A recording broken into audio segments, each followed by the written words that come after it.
The summer season is upon us, nation, and in its third week, and Gangsta was one of the first shows that actually started off the summer season, and I actually had some expectations for this show, just being the fact that it's basically like Black Lagoon, Yormungand, and a little bit of Hellsing Ultimate, and I need more Yormungands and Black Lagoons in my life because seinen type shows are getting really popular for the fact that they're very mature and very different from some shows as well. They have this more realistic look, and Gangsta sort of does have this realistic look in a shadowy type world. So basically, this is based on a place called Ergaculum, which is basically based on the Ergacula, which basically Roman people would basically use to hold dangerous slaves, and basically a type of prison for dangerous slaves. And the show is sort of similar to the Ergacula because obviously they have a city where basically petty thieves, whores, and people who are drugged would basically stay there and obviously do their own little thing. Mafias, basically corrupted police, police want to stay neutral, mafia men who would basically use the police as well, and the mafia and the police would use is one type of people called the handyman or the benria. And benria basically in Japanese means jack of all trades. Nick and Work are basically the handyman who basically do any work that the police and mafia would not even dare doing. And obviously Nick and Work are two very interesting characters as well. In episode 3 you got to find out a little bit about Warwick's past, and Nick is obviously a person who is a tag, and Nick carries a katana around with him to obviously use for battle as well. And the tag that he wears is basically a tag that says his birth year, which is very unknown, his name Nicholas Brown, his blood type, and where he's from, the West Gate. Obviously I have a little theory about the other gates as well. So obviously in a compass there's north, south, east, and west, and Barry Abbott, who's basically in the first episode he was a drug dealer who's part of the Corsica family, who's actually a very big mafia family. The Monroe and the Corsica family are very big families, and Barry Abbott was from the East Gate, and then Nick was from the West Gate. So obviously the factor of the West Gate being more of the poorer people as well, and the East Gate being obviously full of rich people as well, and the North and South Gate obviously being where obviously the prostitutes and the whores and would hang out. So obviously all these different gates are possibly at one point they were at a war, maybe with the dog tags as well. So maybe they're gonna show flashbacks to basically a war happening with all the other gates as well, all the other mafia families having that war as well. And also the Ergastula theory. But where is this series based off?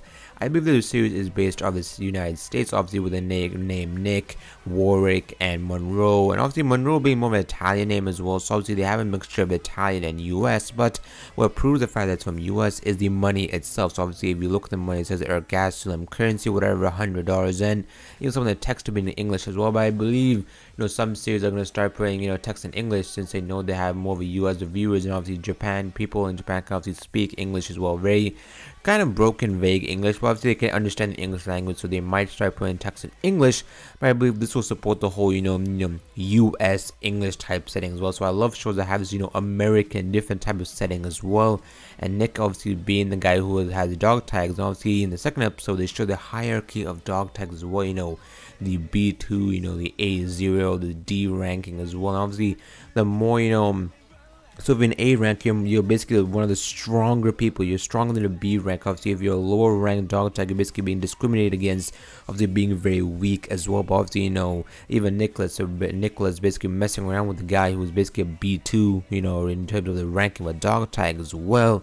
And you're going to see some of Warwick's character in the third episode. So obviously, we have some questions. But the series from the first episode is trying to slowly answer some of those questions, but even give us even more and more questions. So for every question we get answered, we basically are asking 3 to 6 more questions as well. So obviously, I think you guys should definitely check out this show, because this show, if you love the show that has this mature, Black Lagoon, Yormungand, Hellsing Ultimate type look, you will really enjoy this show. And the OST is actually pretty good. I know we've seen a little bit of the OST, the opening and the ending theme basically contrast off each other. So the opening theme is more rock type music, and the ending is very calming and peaceful type music. And the animation, the fighting scenes are they're not really the best, but they're not the worst aspect of the show. They're okay though. If you love Summer Shampoo fighting scenes, you'll definitely love the show fighting scenes, because it's getting some used to, obviously getting used to the fight scenes after watching God Eater or face day. Now, obviously, the animation isn't the best, but obviously that's subjective. The animation is kind of hard to judge, but the animation is fun to see at times. Obviously, with Nick and basically versus any other dog tag as well. There's lots of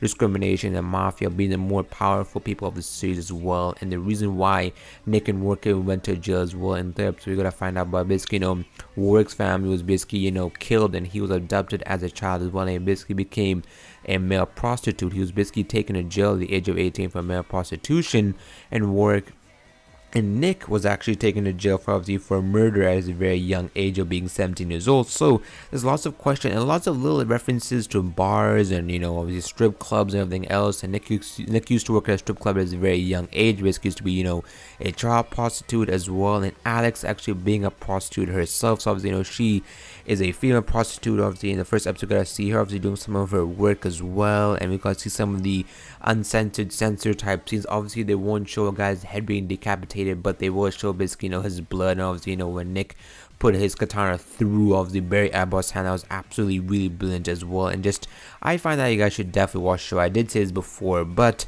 that will be the end of my first impression. Check out the show. It is on Funimation for illegal streaming. Also, it might be on Crunchyroll, but Crunchyroll does not have any episodes aired yet. But I do recommend you guys go watch the show on Funimation if you do have that. If you guys like the video, be sure to give the video a thumbs up. If you did not like the video, dislike it as well. Also, I made a first impressions, which is much long, which is at double the length of this video on the first episode, so you guys can go check that out. So the first episode talked about the handyman themselves. The second episode talked about Nick and his dog tags, and obviously the hierarchy system for dog tags. And the third episode talked about Warwick and his other line of work as well. Obviously he works for handyman, but he's actually a male prostitute on the side as well to obviously help pay his rent as well. And I cannot wait for the other around 9 episodes. This series is going to be 12 episodes. It's been confirmed for that as well. In English dub, I believe by Funimation will be coming soon. The episode, maybe it'll be coming soon. I cannot wait to watch the dub for that. And I might be doing another video on Yoshiro and Taiga and Tora as well, so watch out for that video. Like the video if you liked it, dislike, subscribe, do whatever you want. Opinions are welcome in the comment section below, and it's guys later. See ya.